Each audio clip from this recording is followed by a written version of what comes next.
And I would like to welcome you to the Winter 2021 George E. Danis Eastern Mediterranean Security and Diplomacy Seminar.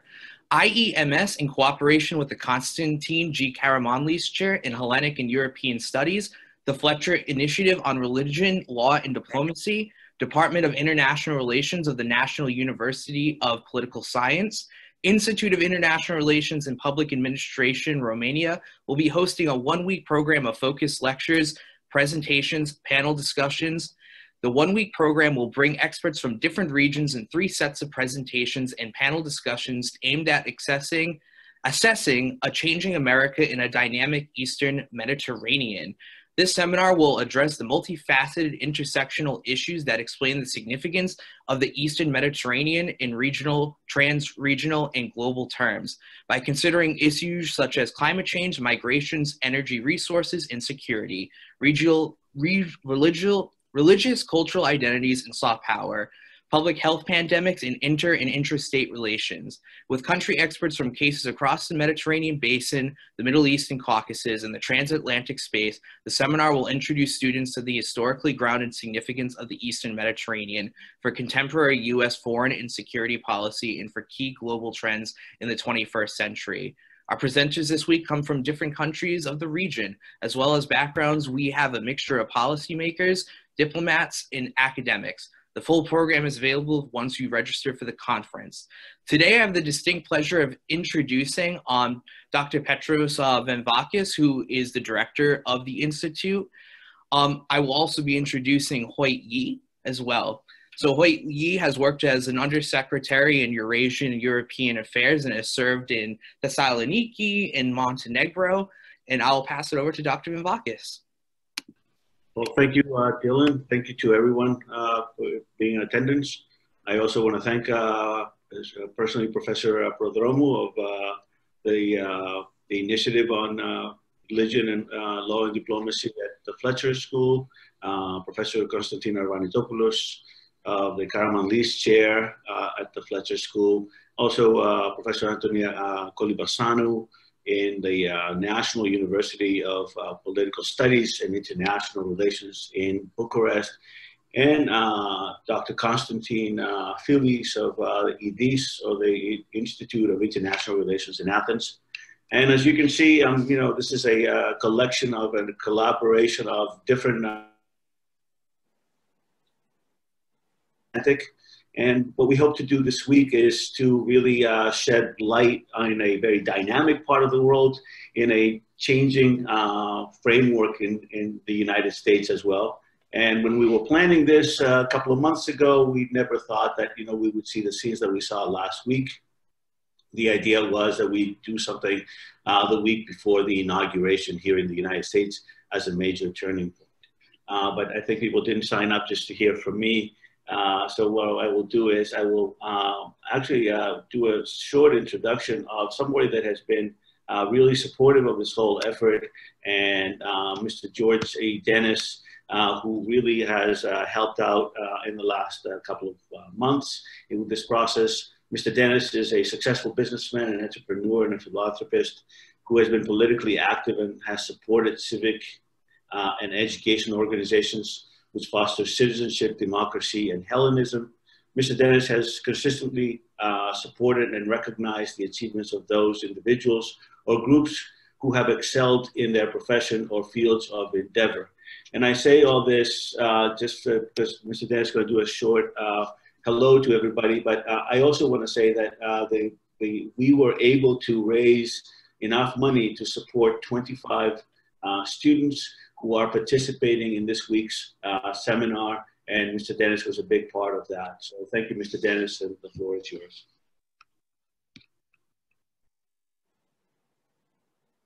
Mr. Danis, can you hear me?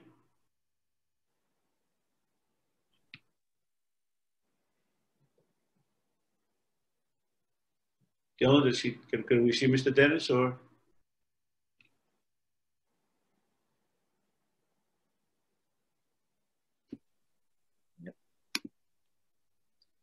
I just asked him to unmute.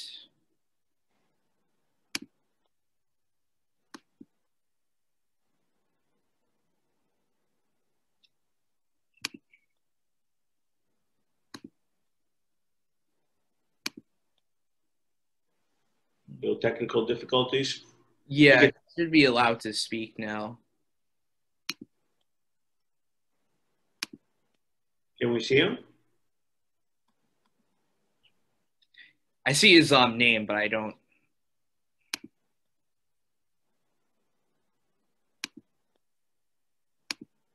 He doesn't have a camera on. Right.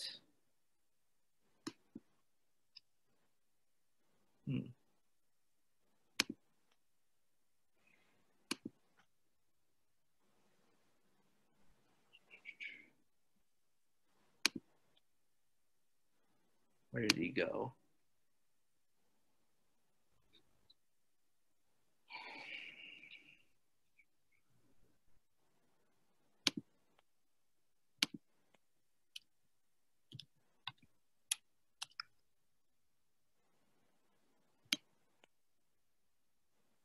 Maybe we can just go to Mr. Yi and then, we can figure that out afterwards. Sure. All right. Dylan, it's yours. All right. So our keynote speaker today would be Mr. Yi. So as I had previously mentioned, working for the State Department, he specialized in Eurasian and European affairs, serving in Kabul, Afghanistan, Thessaloniki, Greece, and Podgorica, Montenegro, among many places. So this should be an interesting kickoff to this week's seminars. So I'd like to pass it over to Mr. Yi. Thank you, Dylan, and thank you to all the organizers of this seminar. I especially want to thank Professor Vambakos and my friend Ambassador Vesku Garcevic for inviting me to say a few words of introduction. It's an honor to be speaking to you. This is actually the second time in less than a year that Professor Vambakos and Ambassador Garcevic have invited me to speak at one of their events, which is a testament not only to their generosity, but an excellent example of the triumph of hope over experience. And I think the theme of hope and the triumph of hope over experience is probably an appropriate theme for any discussion about US foreign policy, especially at this point in time, as well as about the Eastern Mediterranean, the Black Sea, and the Balkans. I had originally planned to talk about some of the challenges facing the Eastern Mediterranean and how the United States, under newly elected President Joe Biden, might be able to help address some of those challenges. But after the unfortunate events last Wednesday, an assault on the American Congress incited by the US president, a better question might be how the Eastern Mediterranean might be able to help the United States deal with some of its challenges involving democratic backsliding, lawlessness, and insecurity. We'll come back to that, though. While serving in my last job at the State Department, I publicly criticized Kosovo's opposition legislators for releasing tear gas in the National Assembly in 2016. And in the spring of 2017, I flew to Skopje to condemn the storming of the parliament by nationalist thugs. So after last week's debacle on Capitol Hill, the tables have been turned on me and made me keenly aware as a former American diplomat of the need for humility when discussing democracy, rule of law, and security in the Mediterranean or any other part of the world. But since the topic of this seminar is a change in America and a dynamic Eastern Mediterranean, I want to provide some food for thought on the changing American perspective, including, first of all, on how the new US administration might approach its foreign policy. Secondly, what challenges and opportunities such an approach could provide the Eastern Mediterranean. And thirdly, finally, what all this means for you experts, students, and current and future leaders who are in the audience today.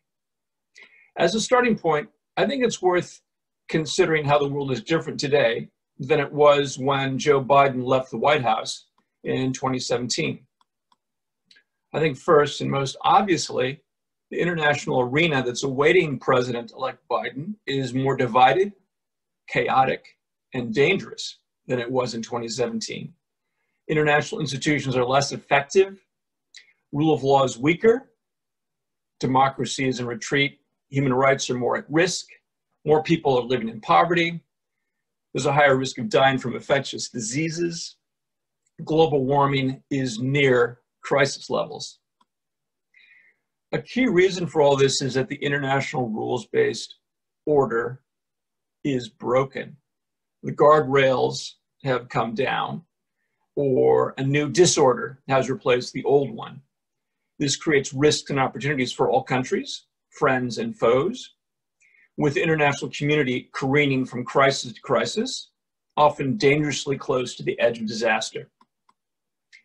Evidence of this collapse of the international order is everywhere, from the US Capitol building to Belarus, Nagorno-Karabakh, the Tigray region of Ethiopia, the plight of the Rohingya in Burma, Israel and Palestine, tensions between Greece and Turkey over territorial disputes in the Eastern Mediterranean. Another harsh reality that's awaiting President Biden is severely weakened US credibility, weakened US authority and influence, including among its allies on some of the aforementioned issues, with Turkey, for example, largely ignoring the United States, with an ascendant China and Russia, with a declining US edge in the great power rivalry. For example, the European Union signing a commercial pact with China despite a polite request from the Biden team for consultations on the matter. The Biden administration may be inheriting foreign policy challenges that are more dangerous and unpredictable than those faced by any incoming president, since perhaps the second James Madison administration in 1812, Franklin Delano Roosevelt in the run-up to World War II and during the Depression, or Harry Truman in 1945. So the challenges are great. There are perhaps some silver linings. One silver lining might be that, as in the aftermath of any disaster, such as a hurricane or pandemic or a period of catastrophic government mismanagement, there is a chance for reconsidering options, trying new approaches to old problems, considering how to build back better, as the Biden campaign said. The new administration has likely at least looked at alternatives to current efforts, foreign policy efforts, to resolve long-standing disputes or other problems that have been frozen or perpetuated by intransigence, lack of leadership, adequate international attention, bad faith, or misguided efforts. These areas might include Bosnia-Herzegovina and the Dayton Peace Accords, Nagorno-Karabakh, a frozen conflict that was frozen until it wasn't, Kosovo and Serbia and their Brussels Agreement, Cyprus, Libya, Ukraine, Georgia. So there may be opportunities. Mistakes made over the past 4 years in the United States and elsewhere also provide valuable, if painful, lessons for policymakers to help avoid future calamities. Such lessons might include that, one, the international community, when left to its own devices, isn't very cooperative or effective at meeting common threats. For example, a pandemic or the worsening effects of climate change. As candidate Biden, Joe Biden, has said, the world doesn't organize itself, at least not very well. Stability is certainly not a default condition for the international community. Without rules and guardrails, countries and actors don't work together to solve problems, but rather pursue their own national interests without regard to the interests of other countries, which creates conflict and chaos. A second lesson is that leadership really matters. Lessons of the last 4 years, and last Wednesday, particularly in Washington, D.C., reaffirm this fact. It's not to say there isn't chaos and confusion when the U.S. is playing its normal global leadership role, but arguably there's less chaos when that is the case. There's a strong case that the lack of U.S. leadership in international crises over the past several years, whether on Syria or in the Eastern Mediterranean or in the Balkans, or when it tried to lead from behind in Libya, the situation is worse than the alternative when the U.S. demonstrates and performs its leadership role. The last few years have confirmed the rule that politics, like nature, abhors a vacuum, to paraphrase Aristotle. As the United States abdicated its leadership role, others stepped in to fill the void in Southeast Europe, the Black Sea, and the Eastern Mediterranean. Other players established their own rules and a new order or disorder. The third lesson is timing is everything. The window of opportunity for resolving a crisis, while unpredictable, is almost always smaller and more fleeting than we assume it will be. The Precipice Agreement, resolution of the Macedonian name issue, was a great achievement, but it took 27 years to conclude. And that long period of time deprived citizens of both countries involved and the region of benefits they are now only beginning to enjoy. The fourth lesson is that institutions matter. Whether it's a WHO or NATO or the European Union, all have a key role, and their failures have serious consequences, whether it's for a pandemic or Ukraine crisis or mass migration in the Balkans. Fifthly, appeasement does not work, at least not well. Authoritarians aren't cajoled or charmed into compliance with the rules, as we've seen with countries ranging from Hungary, Poland, Russia, Saudi Arabia, North Korea. Sixth lesson is that democracy is very fragile. Whether we're talking about the US electoral system, governance in Bosnia-Herzegovina, Kosovo, or Ukraine, all are vulnerable to anti-democratic forces, whether internal or external, including cyber, political, or oligarchic. The last lesson I want to mention is that it's much easier to destroy something to build it, whether it's an arms control agreement or a government's credibility, respect for the inviolability of borders, solidarity among allies, all of which will take years, if not longer, to restore. So against this backdrop of somber lessons and a very hostile world, deteriorating conditions and lessons learned from the past several years, what is the new administration's plan or strategy on foreign affairs likely to be? What is President Biden's to-do list likely to look like? Well, as a candidate, we know that Joe Biden set out several foreign policy priorities, which I'll briefly recall. His first stated priority was to strengthen the coalition of democracies, as he called it. And he admitted that first, even then, this was over a year ago, we must renew US democracy to be able to be a force for progress and to lead change in the rest of the world. And he wants to strengthen democracy, including by holding a summit of democracies. He wants to make anti-corruption a core national security interest. He wants to create something that his advisors have described as a league of democracies, which would span the globe, not just in Europe, but from Europe to Asia. Secondly, he wants to unite democracies, as he says it, to counter economic abuses and to fight inequality. He's equating economic security with national security, insisting that the United States must help level the playing field for all countries, ensure fair trade, reduce barriers to trade, and significantly stop China from stealing technology, building a united front with the European Union and other allies. Thirdly, Joe Biden wants to restore US leadership, as he says, to work with allies and partners, ensure a strong US military, but to use force only as a last resort, to defeat Al-Qaeda, ISIS, and to make diplomacy the first instrument of US power, to restore partnerships and alliances, including NATO, to be a champion for liberty and democracy, and to restore US credibility.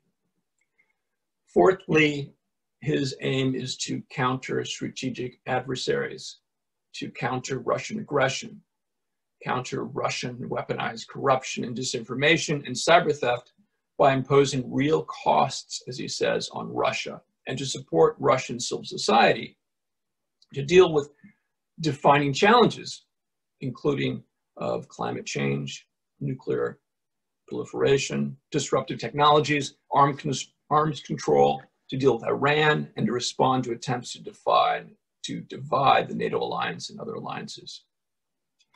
Lastly, he wants to make significant progress in pushing back against climate change, treating climate change as an existential threat, as he calls it, achieving US net zero emissions by 2050, and clean power generation by 2035. All this sounds very good, but it's extremely ambitious and raises the question of how the administration can go about this with a deeply divided US electorate, 11 million unemployed Americans, the slimmest of legislative majorities, and US international credibility at historical lows.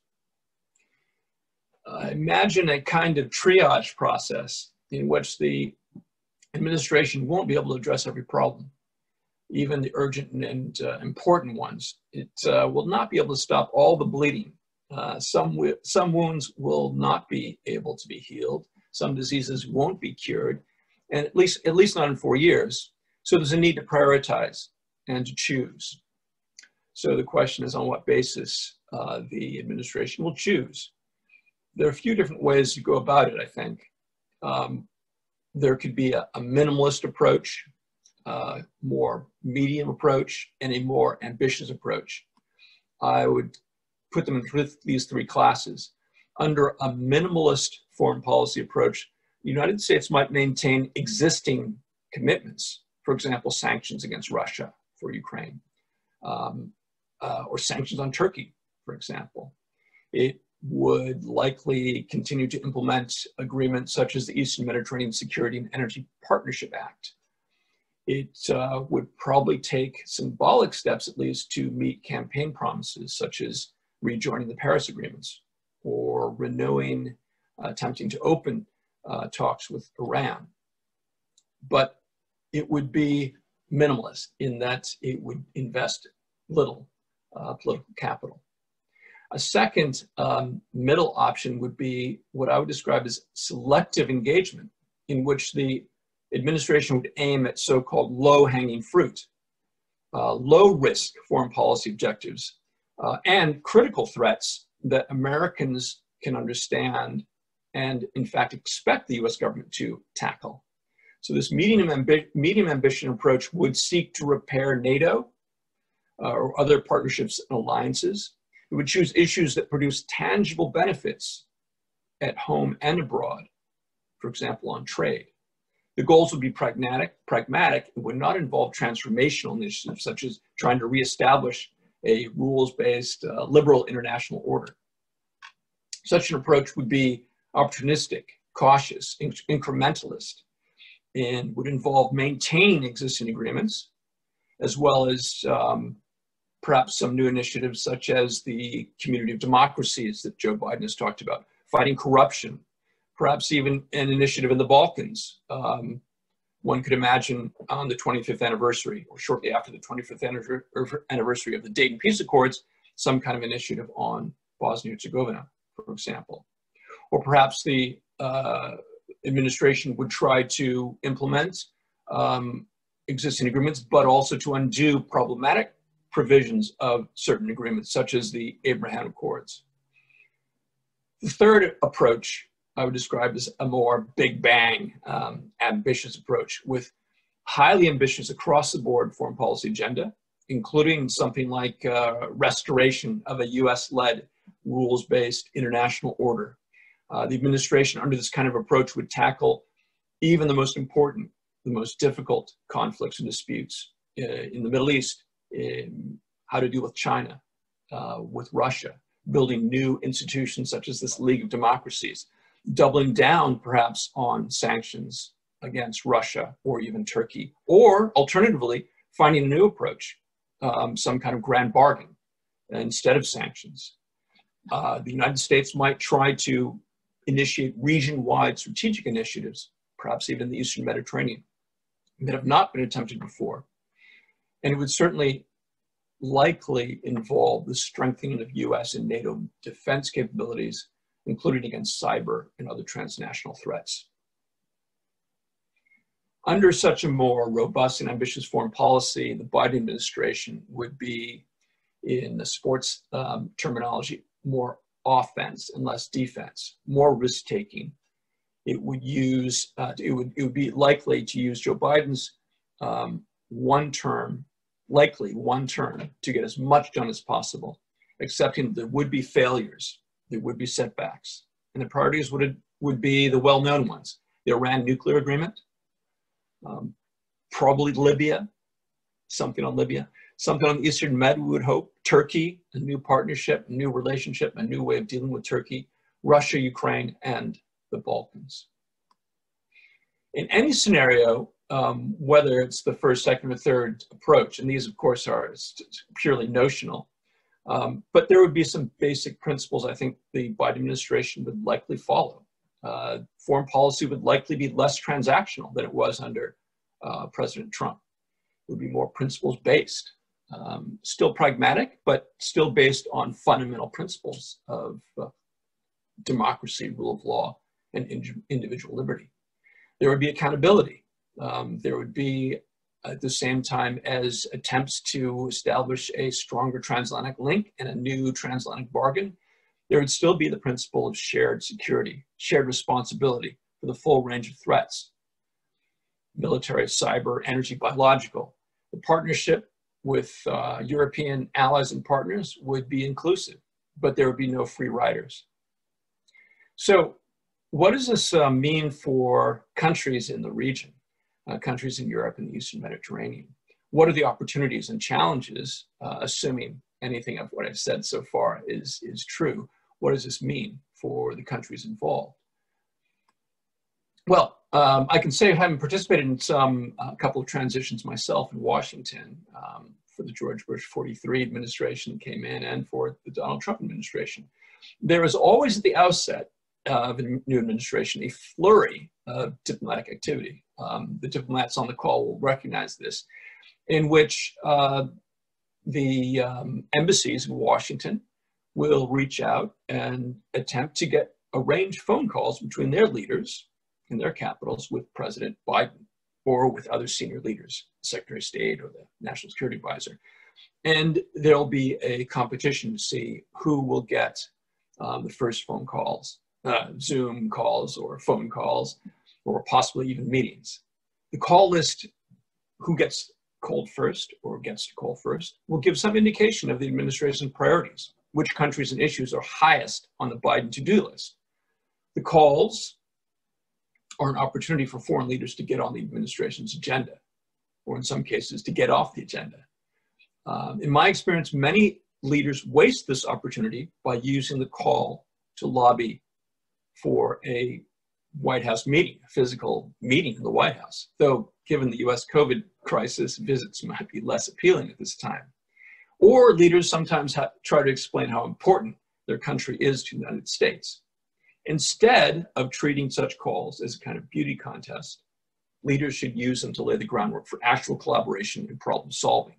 Countries should be prepared to explain how they're part of the solution, not the problem, how they're net contributors to security, not consumers. Again, I'm aware the US also needs to convince partners that it can do more good than harm. And already pundits in the US, around the world, are ridiculing the idea of Washington hosting a summit of democracies while still reeling from a far-right insurrection that literally drove US lawmakers fleeing for their lives. But still, the normal dynamic will likely occur, and countries are going to have the opportunity to make the case for calls, possibly even meetings with the president. Most countries, I assume, will want to be invited to the summit of democracies that President or candidate Biden has already proposed. Despite the irony in some people's eyes, most countries will prefer to be at the table instead of on the menu. It would normally be unthinkable to exclude a NATO ally, but people are already asking whether Turkey, for example, will be invited in light of its perceived belligerent behavior in the Eastern Mediterranean and President Erdogan's bromance with Vladimir Putin. There are questions about Hungary, even Bulgaria having blocked North Macedonia's path to joining the European Union.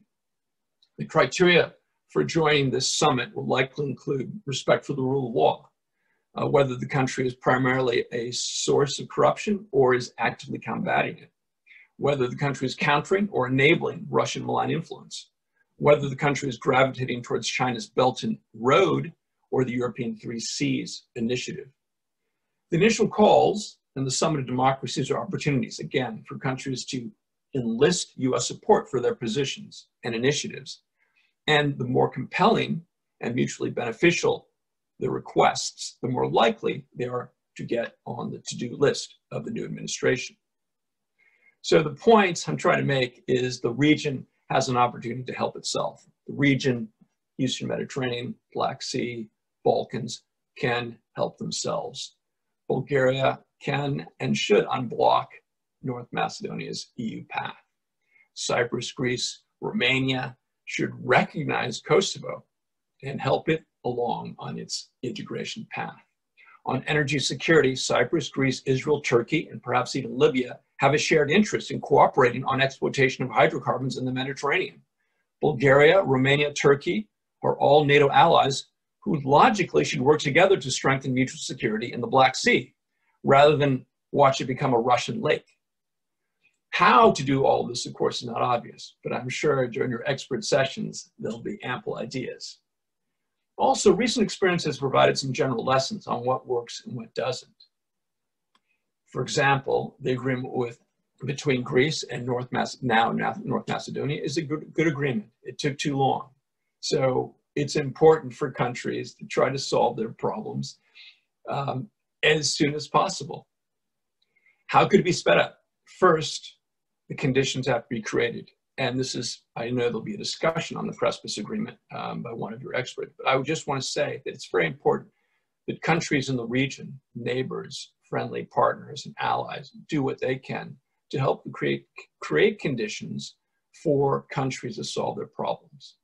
And this could involve, in the case of North Macedonia, with reasonably free and fair elections that brought to power a coalition that wanted to solve the name issue with Greece. Unless both parties want to solve the problem, it's very difficult to reach a settlement. There are also examples, I think, of, in the negative sense, of what is necessary to solve problems in the Eastern Mediterranean, Balkans, and Black Sea. Bosnia-Herzegovina and Kosovo, for example, are examples using medical analogy to chronically ill patients that desperately need surgery, but are getting instead only Band-Aids and aspirin from their partners and friends. This is a case of gross malpractice by the international community and needs to be changed. The international community and the parties themselves need to apply the necessary solutions, as difficult as it might be. Also, the international community needs to have the proper sense of urgency. 27 years to solve the name issue is obviously too slow. The Dayton Peace Accords in Bosnia-Herzegovina just marked 25th anniversary without any reform. And there's not additional urgency applied to any of the issues that I've so far mentioned, there won't be solutions. Other lessons include conflicts and disasters are usually avoidable and foreseeable, and not only in hindsight. The international community is not good at reading the writing on the wall and acting preemptively before it's too late. We've seen this recently in Nagorno-Karabakh, Libya's implosion, the January 6th insurrection in Washington, D.C., wildfires in California. Most of these crises are foreseeable. One of the problems is that diplomats, peace builders, tend to ignore preventive diplomacy or prevention in general. And as I learned from my experience serving at the U.S. Institute of Peace, is that peace builders tend to avoid preventive diplomacy projects because, as sad as this sounds, no one ever gets credit for preventing a crisis that never happens. So prevention as a guiding principle is important. There needs to be more offense and less defense. I want to talk briefly before I conclude about energy. I think the Eastern Med, Balkan, and Black Sea countries can, if they choose, contribute to solving a number of their own problems as well as problems of countries in their vicinity. Obviously not to help the United States alone, but to advance their own national interests.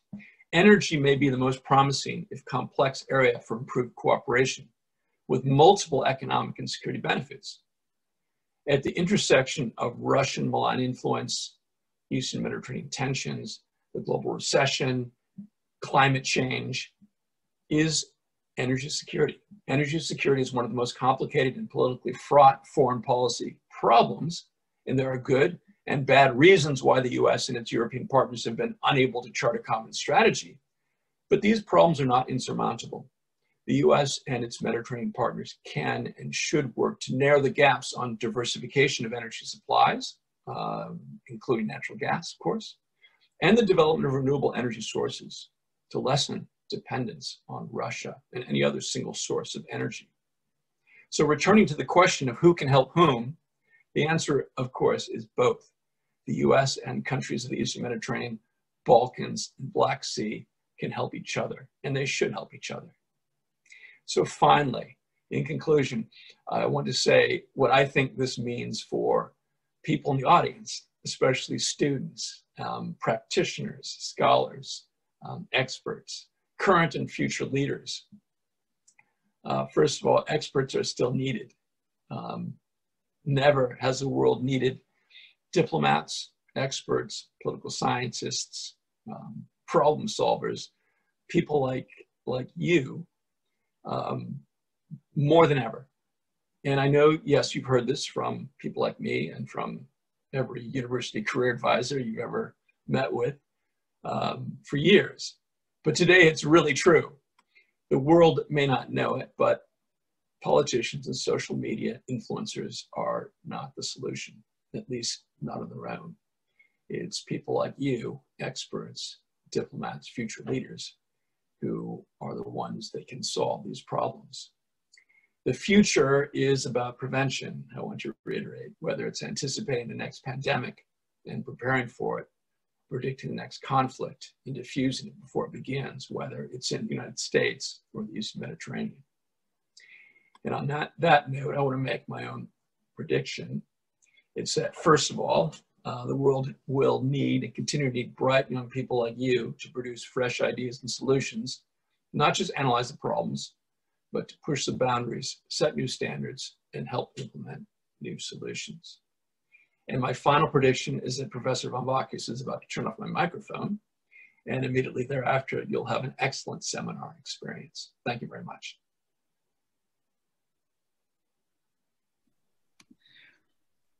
Thank you. I'll pass the baton over to the very capable hands of Mr. Dylan Williams. And thank you, Hoyt, personally, for this great introduction and start. Yes, thank you again, Mr. Yu. Wonderful keynote speech. So before I move forward with the Q&A, just to kind of go over with everyone how this is going to look like, if you do have a question, please use the raise hand function so we can select you, or leave your question in the chat. All right. So, Mr. Yi, I'm going to start off with my question. Wonderful presentation. So you had mentioned that there's this absence of American leadership right now. And one of the particular conflicts you mentioned was Nagorno-Karabakh between Azerbaijan and Armenia. One could see it as American absence, but is it like is American leadership reassessing like what is realistic for them geopolitically in inserting themselves in these conflicts? You know, I'm brought back to thinking about the British Empire when it was competing with the Russians at the time in the 1800s and trying to insert themselves in Circassia and having limited ability to assess these regions, have ability to put down roots and affect policy changes there. Do you think there's some geopolitical realities that hinder even the most ambitious American administrations in dealing with problems in that region? Thanks, Dylan, for the question. It's an excellent point. I certainly agree that the United States should not insert itself in every conflict, and it's certainly not the answer or the appropriate mediator or problem solver for every conflict. My point is a general one, and that is that the US, for at least the last 70 years, has played a vital role in organizing and rallying coalitions of the willing, of the like-minded, to keep the peace and to create a prosperous space for not just Europe, but for most of the free world. And when the US is absent, as we've seen in the last 4 years in many conflicts, things have gone badly wrong. And I wouldn't say necessarily that what's occurred in Nagorno-Karabakh most recently, what the most recent ceasefire is, necessarily bad or wrong outcome. But for me, seeing Russia and Turkey broker an agreement that certainly looks lopsided from looking from outside as a non-expert, I'm deeply uncomfortable with the absence of the United States or of the European Union, for that matter. And I think it's partly this vacuum effect of when the US and its close allies are not part of the process, at least not actively, that outcomes tend to be less fair, less stable, less durable. And we'll see, time will tell in this case. But I would agree with your basic statement, Dylan, that the US can't be everywhere and shouldn't try to be everywhere. It should choose those areas where it can make a difference, a positive difference. And I think that is actually in a majority of the major conflicts around the world. Thank you. So we have a question from Margaret Clay. As you mentioned earlier, preventable measures are usually not the first choice for policy objectives, but are no doubt necessary. My question is, how will we as a country and as an international arena transition to acknowledging that preventable principles are inherently important? I think it's an excellent question. Falls in the category of easier said than done, like a lot of things I said at my comments. But I think it has to be set as a standard for the State Department, for ministries of foreign affairs around the world, that prevention should be a priority. It should be perhaps the first priority.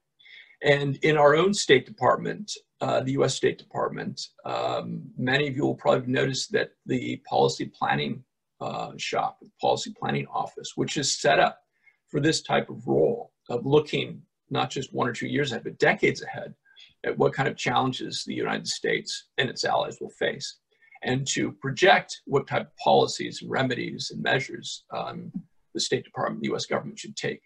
This office has evolved into a kind of bureaucratic function and has not played the predictive, preventive, foresight role that it needs to. And I think from the very top, from the President of the White House, the Secretary of State, it has to be clear to the practitioners that their major role is in prevention, because things happen so quickly these days and there's so many fires around the world that if we focus only on putting out existing fires, we're going to be constantly guessing and reacting instead of being proactive and preventing things from happening. So I think it has to come from the top. There has to be a policy that says that we need to do more prevention, less reaction, more offense and less defense.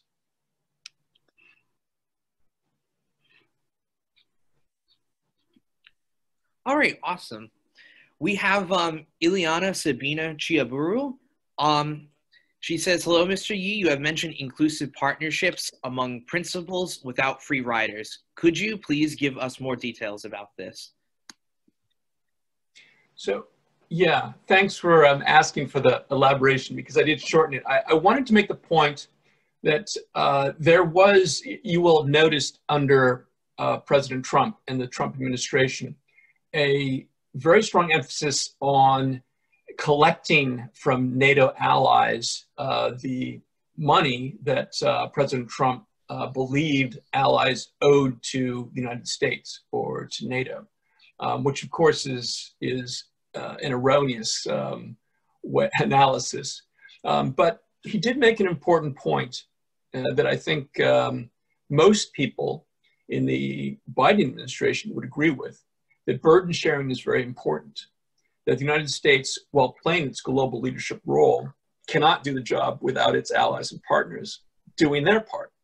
So it's not a monetary, strictly monetary, budgetary issue, budget sharing, burden sharing, that is, or responsibility sharing.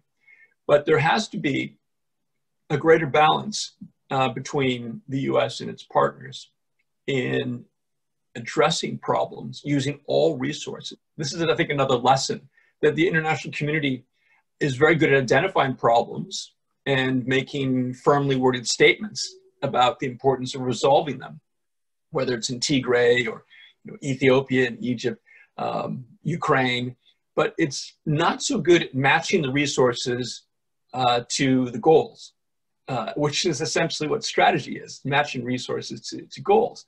So the United States will not be able to provide all the resources. There has to be an understanding that whether it's European Union or Eastern Mediterranean partners, all countries have to, within their means, contribute not just words, but deeds and resources to solving problems. On energy security, I think it's pretty clear that there is a lot of infrastructure investment that's necessary. The 3 Cs is a good initiative, but it's not been matched by sufficient resources to make it a real viable alternative, for example, to China's Belt and Road. And of course, China has much more resources, many more resources than the 3 Cs participants. But still, there is a striking difference from the commitment of China to commit resources to its initiatives than compared to the transatlantic community. So that's what I meant when I meant that I think Joe Biden is going to ask its US partners to match their words with deeds and resources. Thank you. So we have a question from Alexandru Christian. Considering the situation developing in the Black Sea, where Russia is, more or less, acquiring regional hegemony without apparently raising the issue of the security dilemma for at least 3 NATO Roverian states, do you think the U.S. nudging the discussion in that direction could be a twofold solution?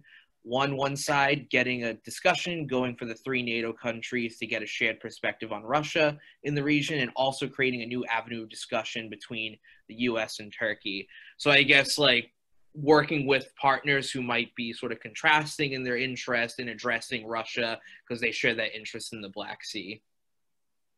Yeah, excellent question. The short answer is yes, absolutely. There is all the countries, the NATO allies that border the Black Sea have great shared interest in cooperating and in establishing mechanisms, infrastructure, exercises, patterns of cooperation that will protect them against the Russian threat.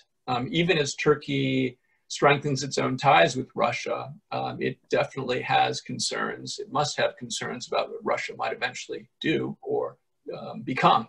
So Turkey's obstruction of initiatives launched by either Romania or Bulgaria from time to time over the years is counterproductive, and it's against Turkey's own interests, I would argue. But it's extremely difficult for the reasons you all know better than I do about Turkey's own ambitions and its own desire to control the Black Sea. So this is, I think, a very good example of where countries need to re-examine their interests and their potential for meeting their interests in a way that is more collective and actually would expand the advantages that they're currently getting from their current approach. Thank you so much. So the next question is from Mary Kay Harity. As a diplomatic tool, in what ways have sanctions specifically been successful or effective over time? It seems they can be in place for many years without prompting significant changes in the target governments. Yeah, another great question. I have been asked this many times. I'm a big advocate of sanctions, targeted sanctions, and of course, not in every case, but in cases in which military force is not an option or not appropriate. We don't have a lot of tools.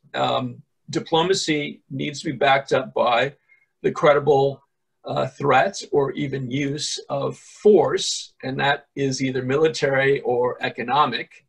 And there have been many cases over the last 4 years in which the Trump administration has imposed sanctions with varying, I would say, levels of efficacy.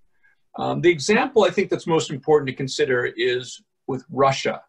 And the sanctions that the EU and the US imposed against Russia after Russia's 2014 invasion of Ukraine and annexation of Crimea. Many European countries, as you all know better than I, are skeptical and even reluctant to impose sanctions against Russia because, of course, there's a cost for the countries that impose them.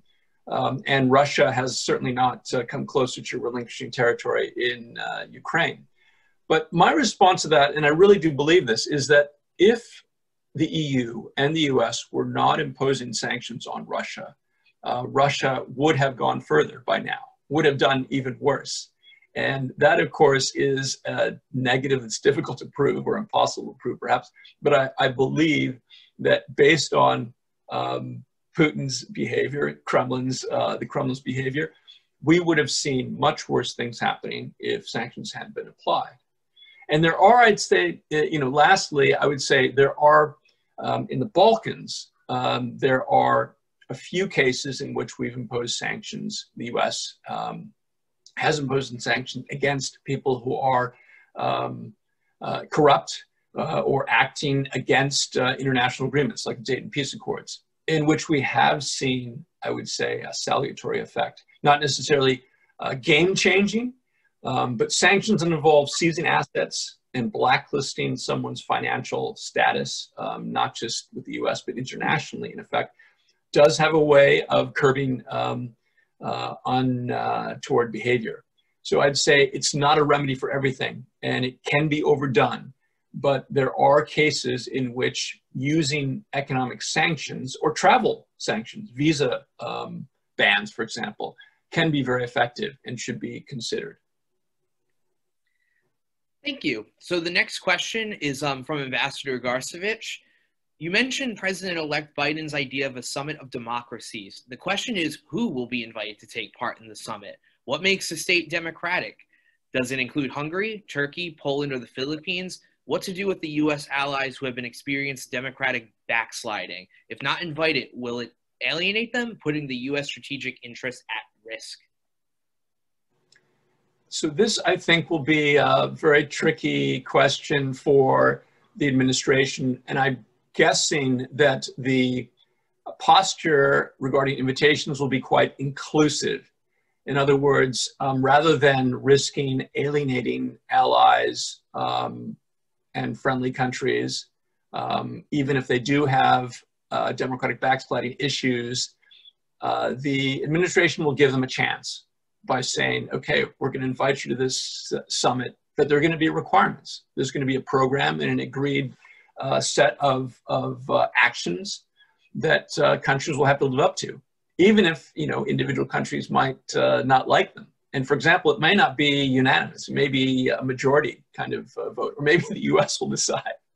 But if countries are going to attend, they're going to have to agree to abide by what's adopted, to the extent possible, of course. Since it is a community of democracies, there has to be some democratic principle. But I think that will be the trade-off, that it'll be inclusive, but countries are going to be asked to, in advance, agree to live up to and to support what the majority comes up with. So yes, I think Hungary, which is very questionable as a democracy, it is, I guess, an illiberal democracy in its own proclamation. Turkey, I think, is also problematic. As I mentioned, I think even Bulgaria is problematic. But these are NATO allies, and I think they should be given the chance. I think Joe Biden's inclination will be to include them, and to then, by having them present, to requiring them, obligating them to abide by what the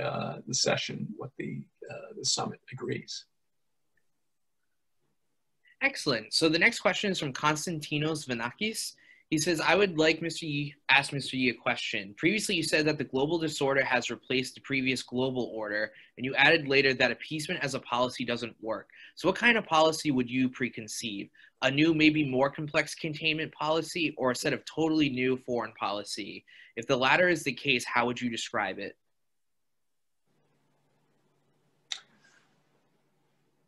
Okay, well, that's a good question. I would say, well, two things.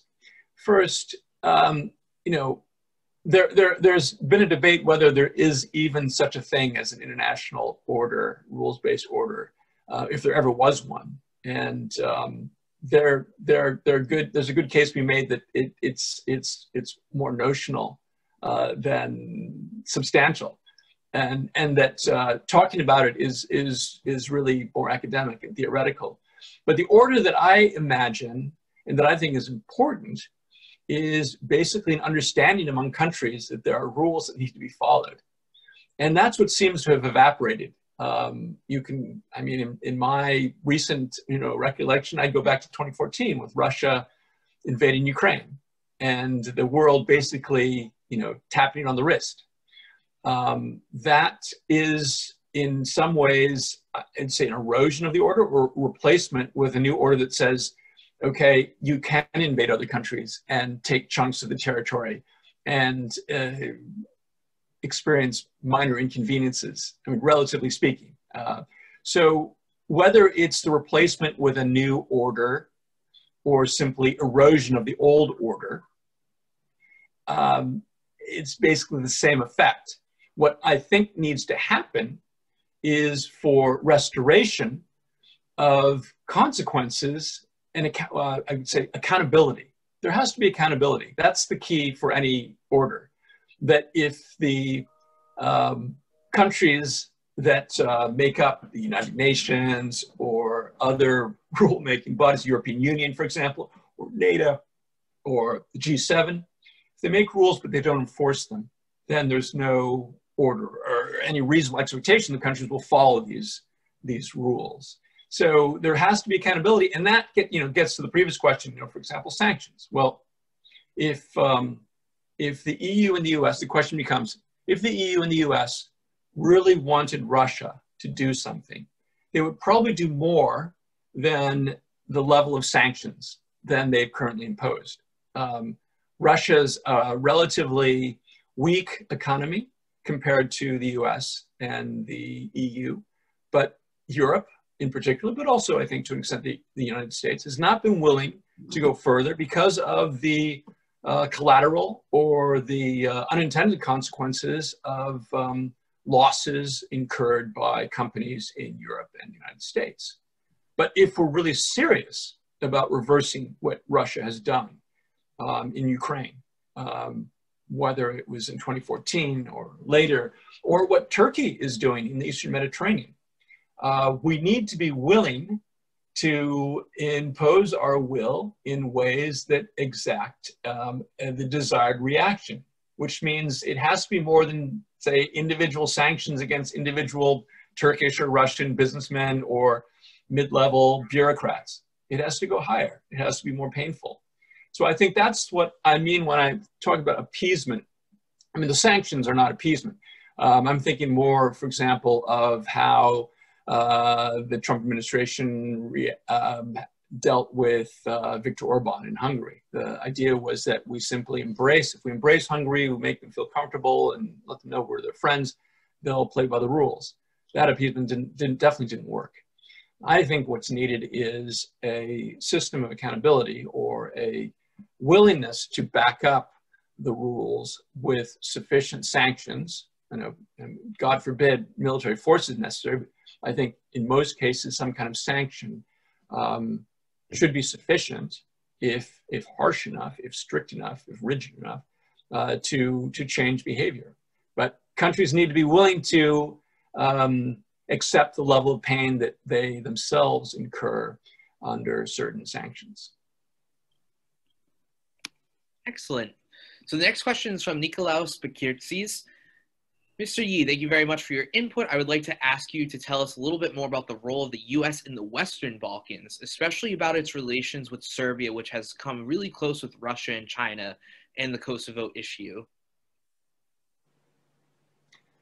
Thank you for asking about the Balkans, and I'm sure Professor Garchevich thanks you as well. You know, one of the rules I meant to mention, which I neglected to, I think, is that countries cannot sit on two stools at the same time. Countries cannot straddle two different sides of the geopolitical coin. Serbia is a country with obviously a lot of potential for eventually joining the European Union in being a stabilizing factor in the Western Balkans, but it has one foot in the Russian sphere and one in the European one. And this is a problem that has lasted for some time. I think it's something to give President Trump and his administration some credit that the agreement the White House brokered between Kosovo and Serbia, which I think is deeply flawed and basically nothing new. Just getting Serbia to come to the White House and almost sign an agreement with Kosovo, I think was a positive step. Any, I think, agreement, even if it's not actually formally signed by both at the same time, both sides at the same time, is positive in the Balkan context, or almost any agreement. What's needed, I think, is for Serbia to make that fateful, final, unequivocal step, and saying that it is clearly in the Western camp, that it is not conflicted between its historical, cultural ties to Russia and its desire to join the European Union. And it's not just, I think, Serbia that needs to make that step. I think it's also the European Union and the United States that have to make it clear to Serbia that it cannot sit on two stools at the same time. The European Union up to this point has allowed, tolerated, maybe even encouraged in some ways, Serbia to maintain friendly ties with Russia. And we could talk for a long time about why that might be, but this has given Serbia the encouragement necessary to continue on its path and to go to the next step, which I think Serbia eventually will take. Serbia needs to make a clean break with Russia. All right. So the next question is from Litios Mikhail Ananis. In your speech, you mentioned the Prespa agreement, an agreement which the New Democracy Party was against. With the New Democracy Party now being the leading party in Greece, isn't it only a matter of time before the issue arises anew? I certainly hope not. No, I think that I had the opportunity to speak with now Prime Minister Mitsotakis when he was in the opposition before the agreement. And I think he's made clear, both then privately and publicly afterwards, that he very much wants Greece to be a leader in the region, to be a force for stability and prosperity and integration for all of the Western Balkans. And this was, I think, one of the real benefits for Greece in reaching this historic agreement with now North Macedonia, is that the agreement showed that Greece had a real global vision, a vision of the region, of its role as a leader, which it should naturally play as a EU, NATO ally, prosperous, for all the historical reasons as well. And to go back on this, I think even for New Democracy, would be highly out of step with this trend, which I think has been so important, not only for North Macedonia, but for Greece and the entire region. So I don't anticipate it happening. Of course, I know there are members of New Democracy, a former prime minister, for example, who opposed the agreement. But I think going backwards would be very difficult for a lot of reasons, including the effects it would have on Greece's credibility. Not that the credibility argument should always be the most important one, But for a country like Greece, which is so invested in the success of the Western Balkans, both economically and politically, in terms of stability, it makes all the sense in the world for Greece to continue encouraging other countries to make similar agreements. I mean, Greece should certainly recognize Kosovo. It should encourage Bulgaria to end its blocking of North Macedonia from progressing on its EU path. These are all things that are in Greece's interest, and Greece, frankly, is uniquely positioned to do this, as from its geographical position, from its position in the EU and in NATO. So I certainly hope and expect that will continue. Great. So I have a question from Natalie. Mr. Yu, you mentioned that the United States and the European Union should be taking more assertive roles in dealing with countries such as Russia and go further than just imposing sanctions. What specific actions besides sanctions do you think the US and the EU should take? Well, at this point, I think we're really talking about different gradations of sanctions, economic and political sanctions. As I mentioned earlier, I think the sanctions that we have imposed so far against Russia for invading Ukraine and biting off a chunk of a sovereign country in Europe, that being Crimea, a part of Ukraine, with very little consequence, is something that is very dangerous, not only for Ukraine and its prospects of ever getting the Donbass or Crimea back, but in letting Russia know that it can do these kinds of things and incur only a certain level of punishment or of consequence. So I think definitely there should be a higher level of economic sanctions. There should be further isolation. I know there's been, under President Trump, there was talk of bringing Russia back into the G7 to be back in the G8. This would certainly be the wrong direction. If anything, there should be further isolation of Russia from bodies, certainly like the G7. I don't mean they should be kicked out of the United Nations, but it's very difficult to convince a country to change its behavior when the rest of the world is treating it as business as usual, which is essentially what's happening now. Nord Stream 2, the pipeline, gas pipeline, bringing gas from Russia to Europe, specifically Germany, is absolutely the wrong, I would say, one of the worst possible responses to Russia in light of not only what it's done in Ukraine, but what it's doing to political opposition, how it's threatening other countries in its vicinity. Germany, for a short period of time, announced that it might consider canceling Nord Stream 2, but there is no political will in Germany to give up this project, which I think a lot of European Union countries, they've made publicly known, oppose because of the very fact that it increases dependence of Europe, which is already getting 30% of its natural gas from Russia, increases dependence on Russia, which is not a dependable partner. So I think these kinds of sanctions, economic sanctions and further political isolation, are what's needed, not necessarily military force. All right, so we have another question from Konstantinos. So he said, thank you for the answer. I have a follow-up question. If this is possible, if sanctions are a tool for the policy of accountability, then this tool could create a counter-sanctions coalition of revisionist states such as Turkey, Iran, etc. Question, could an alternative path for their foreign policy would be possible for these regimes because of the sanctions? Sorry, Konstantinos, could you elaborate on the question? What do you mean by the an alternative foreign policy?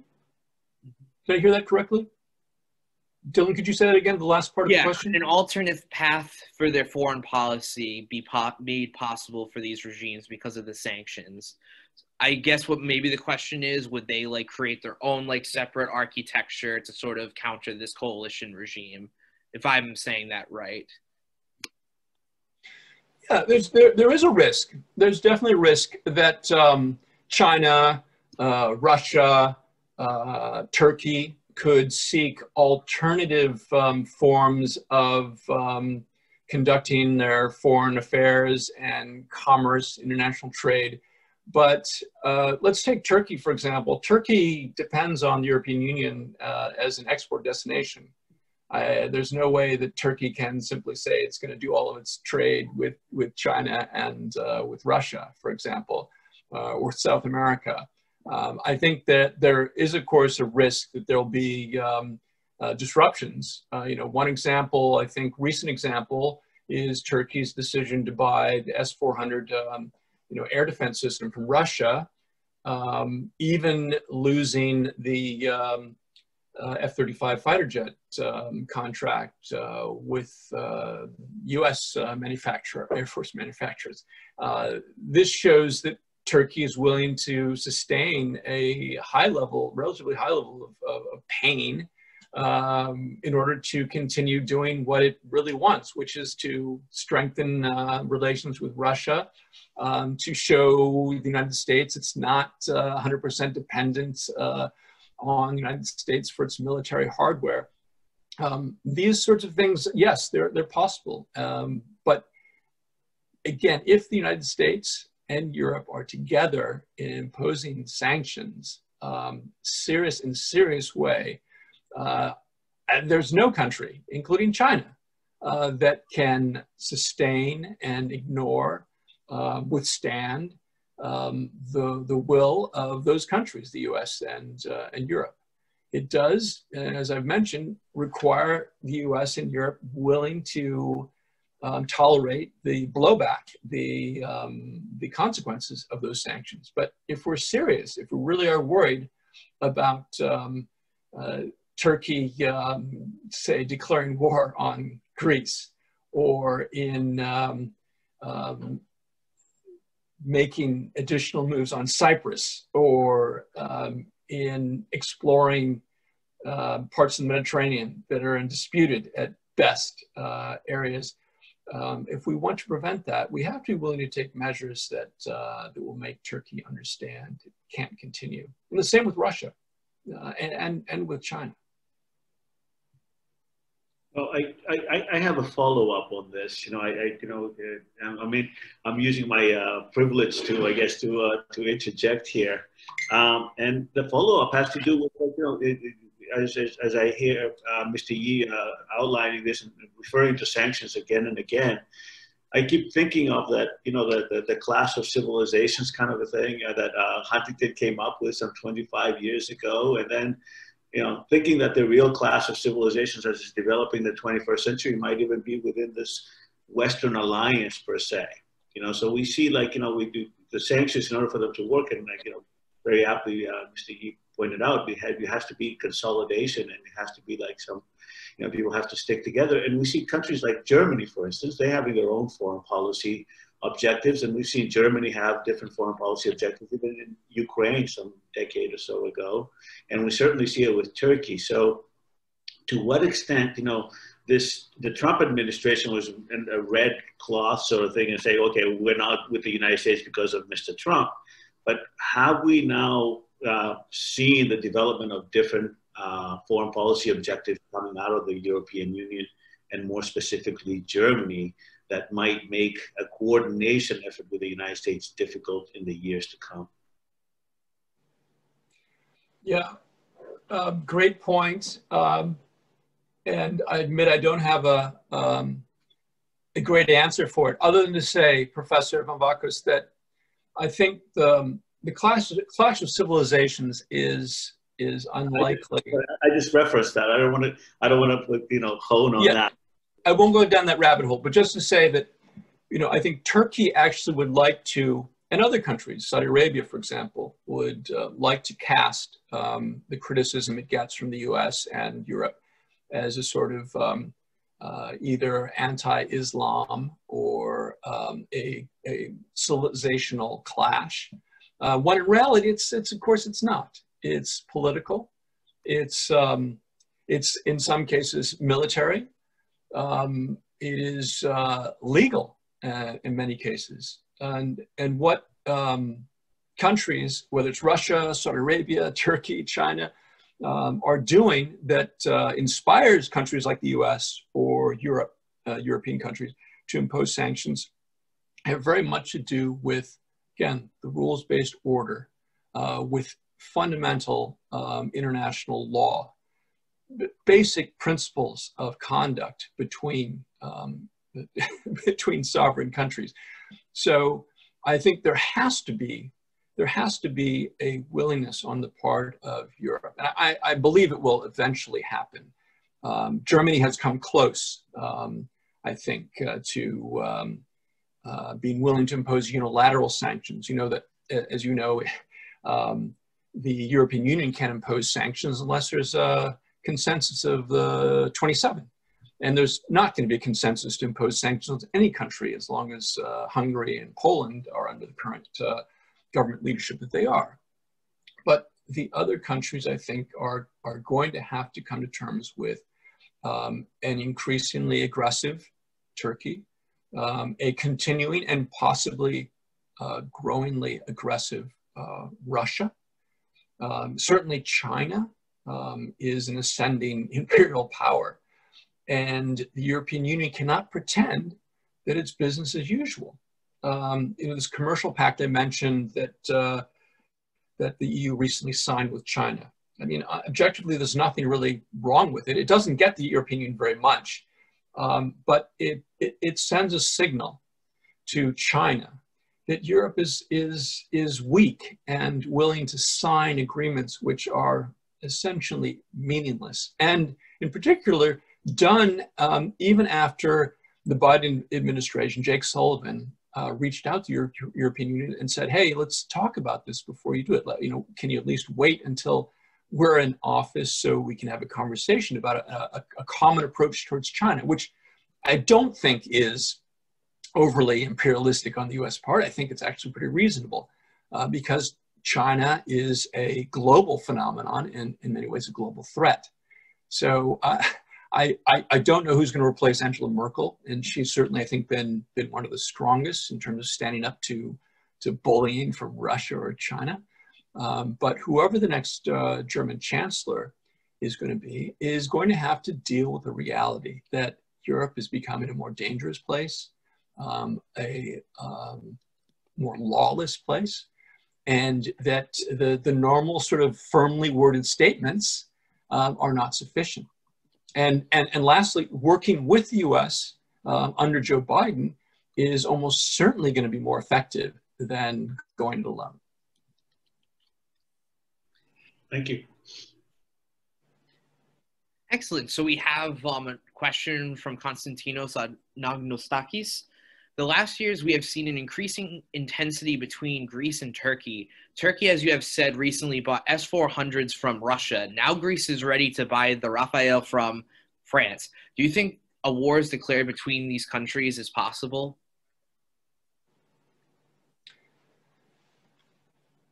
I remember before I went to Greece, back in 2006, I met with the defense attaché in the embassy in Washington, D.C., the Greek air attaché. And he told me that Greece at that time, this was 2006, and I don't think this is confidential, was spending $300 million a year just on maintaining the capability, an air defense capability, not air defense, rather air intercepts, just to maintain F-16s sufficient to intercept Turkish jets. So a fellow NATO ally jet capability over the Aegean, over a dispute which has lasted so many years.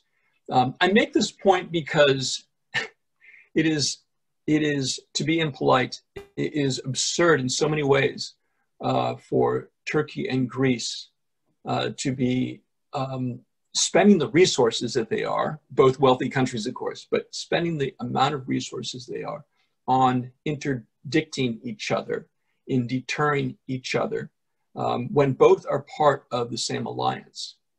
And I like to believe that rational people, and as sometimes crazy seeming as perhaps leaders in Turkey may seem to us, I believe they are still rational.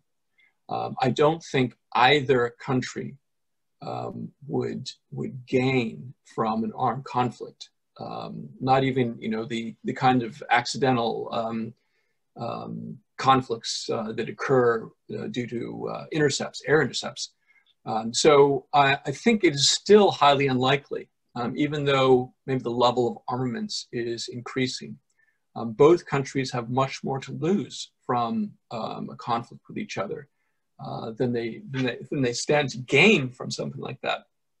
But, and this is, I think, the real question, the real answer to your question, what I'm assuming is, what is going to convince both sides to finally reach an agreement? And that is, you know, the $10 million question. I think it goes to finding the common ground on which both governments can work, even if they don't agree on everything, can work to lower tensions and to increase cooperation.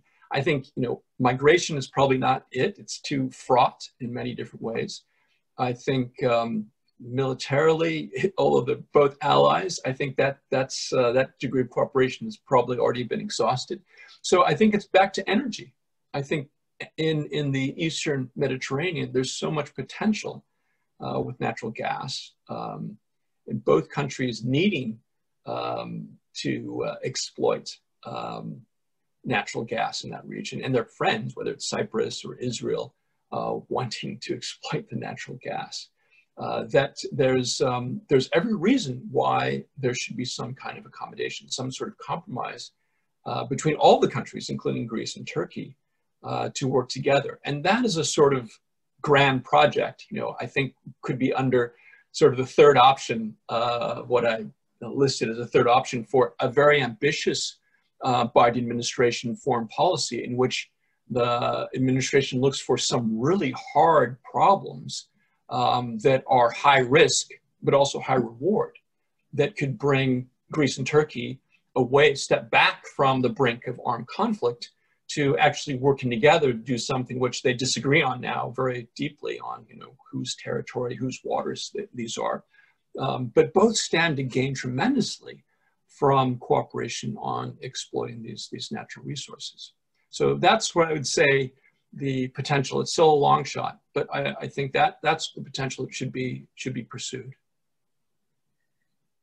Excellent. So we're going to take one last question before we move on to Dr. Mavakis to make some final remarks. We are getting close to the 90-minute mark. So the last question is from our Mr. Danis. So NATO's expansion around Russia is to protect the countries from Russian invasion in the sphere of influence. If this is so, why isn't there a more proactive approach in NATO to stop Turkey from sort of infringing on Greek sovereignty and creating those sort of tensions? Yeah, great question. There's a bureaucratic answer, and I think a more geopolitical answer. The bureaucratic answer is that, as you know, NATO makes decisions by consensus, and whereas I think in another organization that had more freedom of decision without an effective veto from every member, there would probably be consequences for what within NATO and by NATO for what Turkey is doing, whether it's threatening, harassing, causing problems. But unless NATO is willing to dissolve and create a new alliance without Turkey, NATO members have to put up with what Turkey is doing, unless acting outside the way, you know, the US has imposed sanctions on Turkey, for example. There should be more action from the European Union as well, European members. I think, you know, there is now some steps by the European Union. There's been an agreement to impose some sort of sanctions against Turkey, but I'm expecting there'll be rather mild sanctions. The Europeans, of course, are worried about how Turkey might retaliate either with migration flows or in some other way. The possibility of finding an agreement between Greece and Turkey, I think, is complicated, to say the least, by these kinds of measures. But I would argue that applying more pressure to Turkey, at least the credible threat of stronger sanctions against Turkey for its current behavior, its belligerent behavior in the Eastern Mediterranean, would be effective in convincing Turkey that it needs to find some other way. It needs to find some compromise with Greece, with Cyprus, with others in the Eastern Mediterranean to exploit the hydrocarbons in the disputed territories. That is going to be very difficult, but I don't think there's a military answer to this. I think the military option would be disastrous for NATO, for Greece, and for Turkey.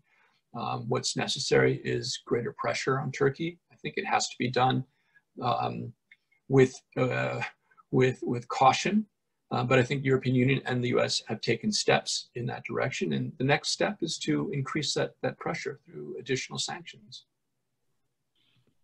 Well, I couldn't thank you enough for this not only thought-provoking conversation this early in the morning here in the East Coast of the United States, but starting us off on certainly the right foot. And I want to thank especially Ambassador Garcevic, who I would be remiss if I didn't thank him for the support he's given the Institute over the last few years and bringing us together. I want to say to everybody that this conversation will continue through the students and everybody else will have access to an EC Learn site to continue the discussion throughout the week. You'll get information to that. We have a little break for an hour and a half until our next panelist, which is Mr. Thanasis Kambanis from the Century Foundation, continuing on American foreign policy perspectives. Again, Mr. Yi, thank you very, very much, and thank everyone and the collaborating institutions for this great week. Thank you. Good morning to everybody. Thank you. Thank you. Best of luck. Thank you. Mr. Yi. Thank you.